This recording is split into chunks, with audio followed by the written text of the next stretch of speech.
let's learn the science of pushing and pulling movements.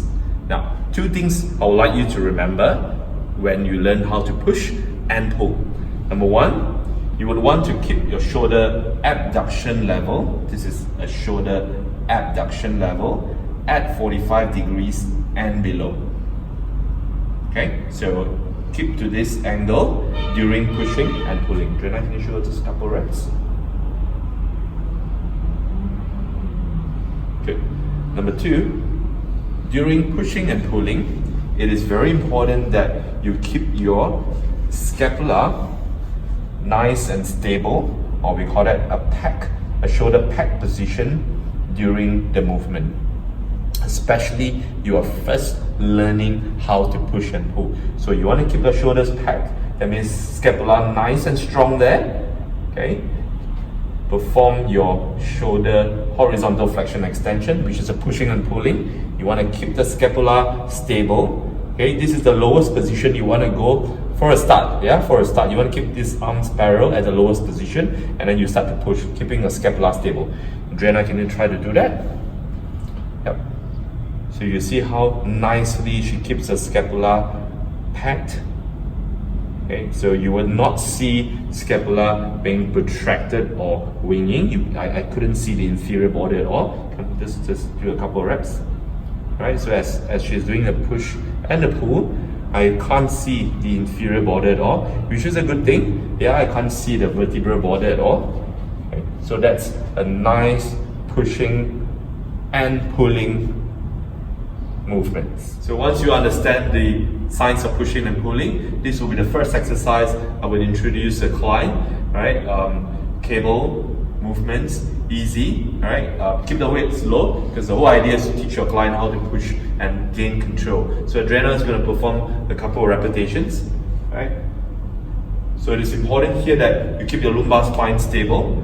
Okay, scapula packed, or we call it shoulder packing. And the lowest position that you would go is where your arms are parallel to your body. Okay, and you're going to do a couple of repetitions. Yeah. Nice control. Yeah. Okay. So let's apply the science of pulling towards a row. Okay.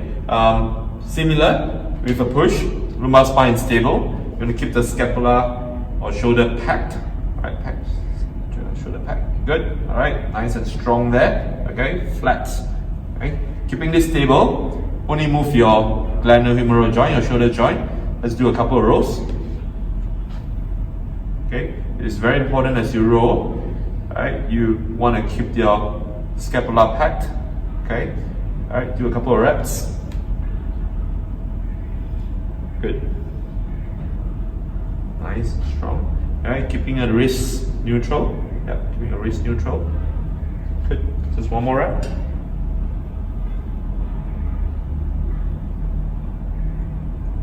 So once your client has gained good control in pushing and pulling with the scapular pad, you may want to progress them a step forward by allowing the scapula to move a little bit, which means a little bit of protraction and a little bit of retraction, to allow a greater movement of the shoulder joint.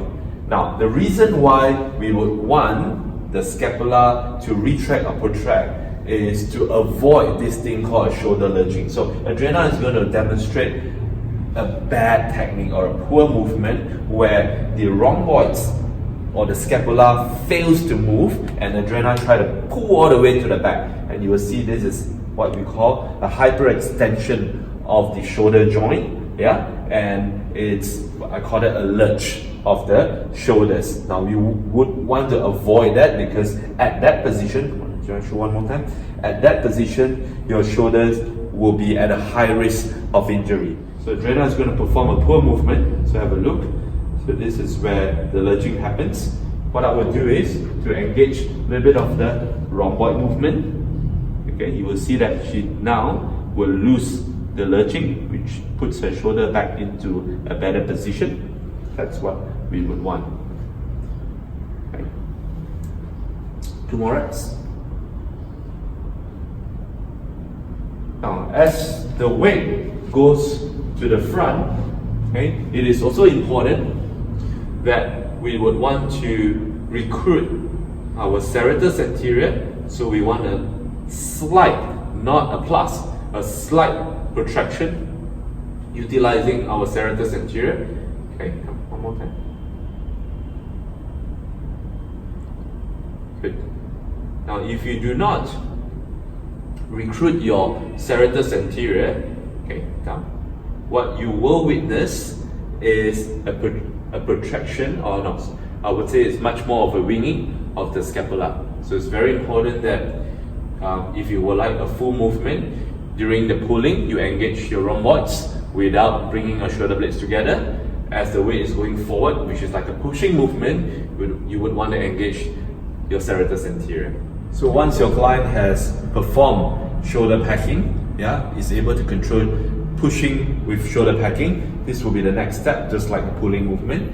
You would want them to engage the serratus anterior, okay, to allow the scapula to protract a little bit, but without going to a plus position, because once you go to a plus position, your thoracic spine will hyperflex and you will lose the whole entire stability and mobility chain. So Adriana, she's going to start at a slightly retracted position, without bringing the shoulder blades together. From this position, she's going to push forward using her glenohumeral as a primary movement. At the end, she will engage a little bit of a serratus anterior to avoid winging. Yeah, so this is nice position there. One more time, Adriana.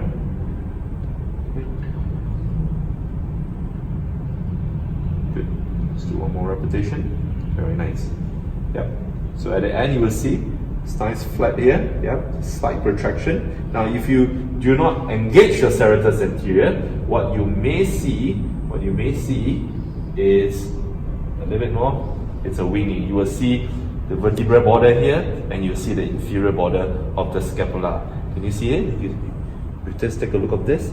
That's what you would want to avoid. Yeah, this will happen if you do not recruit your serratus anterior. Yeah. Once your client is able to do a pushing and pulling from a stable position, like a seated chest press or a standing cable chest press, then you would only want to bring them to do a push-up. Now, push-up is an exercise that we think is easy, but it's definitely not easy because this is a closed kinetic chain. Now, what it means, closed kinetic chain, is where your distal, which is the furthest point away from your body, that you are pushing and pulling, is fixed. Okay, if you are in such position, you got to stabilize your body, right? Because your distal is fixed. So that's a little bit more challenging. So remember to ensure that your client has already learned pushing from a supported and stable position before you introduce a push-up. Now, once they're ready, the kind of push-ups that you want to do is a supported push-up or a modified push-up where their weight is distributed equally on the knees as well as on the palm. Okay, so a good starting position is where you want to keep the shoulder abduction angle at 45 degrees or less. The palm right next to the chest level. Once they are good set up, she can push herself off from the ground. Okay, so let's set up for Adriana here. Okay, number one, you will see that the elbows are hyperextended here, so you want to keep it soft. Okay, palms, the fingers are wide open. Okay, you want to ensure the shoulders in line with the elbow, in line with the palm. So she's going to move your palm slightly to the back a bit. Slightly to the back, good. Alright, okay. Keep your elbows slightly bent. Move your hip up. Okay. You will see that initially there was a little bit of a thoracic hyperflexion. It's getting a little bit better now. So you're going to push it forward a bit. Alright. You arch your back a bit. Back a bit. Okay, you can engage your serratus anterior lip, so you're going to push off. Yep, not too much, not too much. Yes. See? So look, this position. Okay, alright. So she's nicely set up. You will see that for certain clients in this position, they might lose activation of the serratus anterior, and it will start to drop the thoracic spine. So it's very important that you would want to keep that engaged at all times, right, without going to a thoracic hyperflexion. Okay. So it appears to me that she should be ready to perform a push-up. So Adriana is going to perform a couple of reps of push-ups. Let's do it. So it is important that you recall what you have learned just now. You can actually do this with shoulder pad, or if you would like to include a little bit of the scapular movement, certainly up to the client's level of control. Right? So if you would like to include your movement of the scapula, it's very important that at the top position you do not want to go to an overly protracted scapular position, okay, without overly hyperextend your elbows. Okay, just do a couple of reps. Down, you do not want to bring your shoulder blades together, just a slight retraction, keeping the lumbar spine stable. Okay, just one more rep. Very good.